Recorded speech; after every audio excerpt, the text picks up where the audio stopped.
Hi guys, welcome back to Mower Cycling. Today I'm going to take you through my bike setup for my first ever Ironman 70.3. So a bit of background if you're not sure what an Ironman 70.3 is. Basically it's a long distance triathlon. You have a 1.9 kilometer swim, a 90 kilometer bike ride and then a 21.2 kilometer run. Most people doing these long distance triathlons have a dedicated triathlon bike and that is for good reason.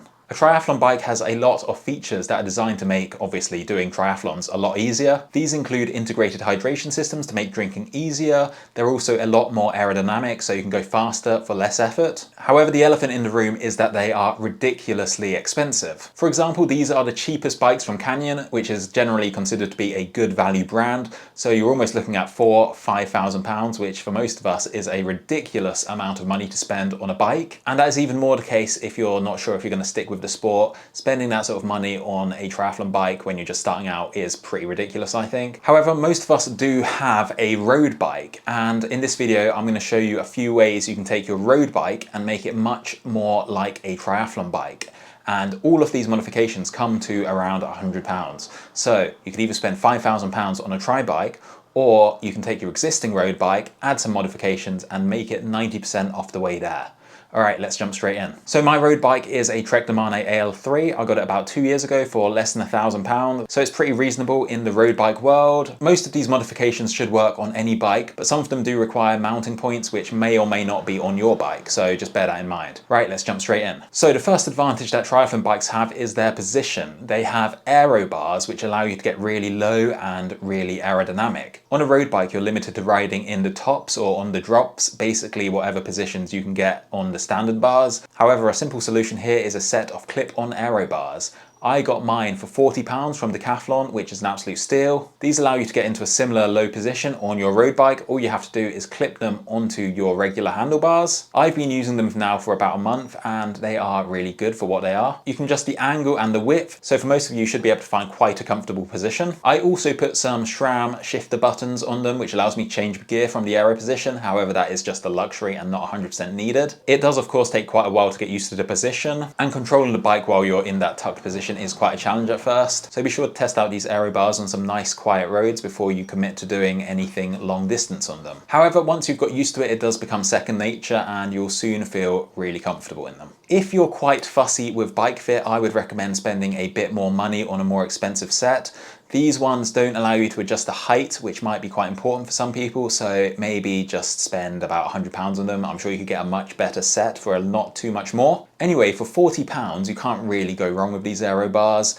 You can test out the position, see if you like it. If you do, then great. If not, you could maybe spend a bit more on some which allow a bit more adjustability. The good thing about Decathlon is you can try these things out and then return them if they don't work for you.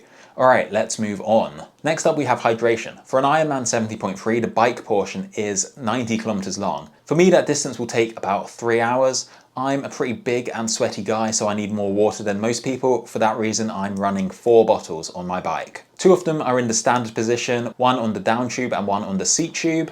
The other 2 are less standard. I bought a dual bottle mount from Amazon, which allows you to put 2 bottles behind your seat attached to your saddle. The position of them is surprisingly aero. It's protected by your body, so it shouldn't add any additional drag. I've used these for a few rides now, and I've never had any problems with the bottles falling out or anything like that. Of course, you do need to test this yourself. The bottles I have fit really snugly into the cage, but if you have a different brand of bottle, it might be slightly smaller, so it might wobble around a bit, so that's something you need to check for yourself. It's also not too difficult to take them out from behind you while you're riding. It might take a few goes to get used to where the position is, but once you've done that a few times, you'll be able to do it really without thinking. In an actual triathlon, you're not really going to be fiddling with these bottles much anyway. Once you finish the bottle on your seat tube, you're going to take one of the full bottles from behind you and put that in the bottle cage, which is more convenient. So in the whole race, you're going to use this bottle cage twice, just to move the full bottles from behind you to a more convenient position. It's not like you're going to be drinking from the bottle behind you and then putting it straight back, because that's just a bit silly, really. Anyway, that's hydration sorted. This bottle cage cost me around £50 from Amazon. It's a bit expensive for what it is, but there were lots of cheaper ones, but some of the reviews said they were rubbish and really flimsy and the bottles all fell out. So I thought I'll spend a bit more money on something that should hold the bottles properly and won't fall apart. So yeah, up to you. You could either get an expensive one like this or opt for a cheaper one. I'm sure there's some good ones out there which are a bit cheaper, but for me, it's just not worth taking the risk. I'd rather have my bottles be 100% secure. All right, next up we have nutrition. So you might be saying, why not just drink all your calories? Well, I've tried that in a few of my longer rides and it just doesn't agree with my stomach.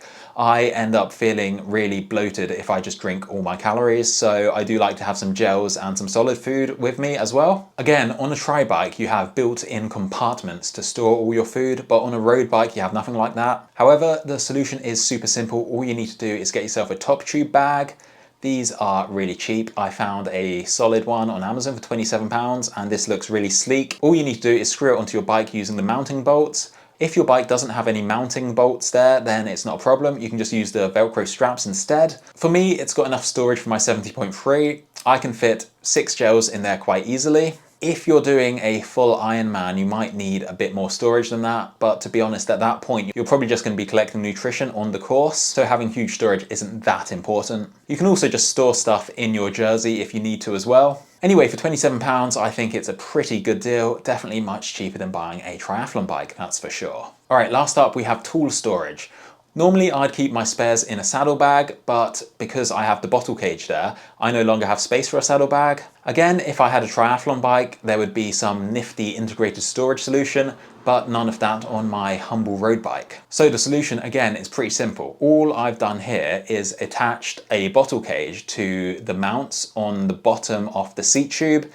I'm not sure if all road bikes have mounting bolts here, but if you do, you're in luck. If not, you should have bought a cheaper bike because it seems the more expensive bikes get, the less mounting points they have. Anyway, all you do is find a spare bottle and you fill it up with all the tools, all the spares you need, and then just put it in the bottle holder. If the tools rattle around a bit, all you need to do is fill up the spare space with some tissue or something, and then it will stop rattling. If you're worried about the bottle falling out this cage, all you need to do is wrap a zip tie around it, and it will give you some peace of mind because it definitely won't be falling out if that's there. For the super cheap price of a bottle and a bottle cage, I think this is a no-brainer. Of course you could not bother, but in the case you do have a mechanical, it's nice peace of mind just to know that you could fix anything. The bottle actually holds a surprising amount of stuff, far more than my saddlebag ever did. All right, that's almost it, but I do have one more bonus modification for you, and that is the saddle. I haven't actually done this upgrade yet, mainly because people keep outbidding me on eBay, but apparently getting a triathlon specific saddle really does help in terms of comfort, especially when it gets to these really long distances. I've never had any issues running my carbon saddle,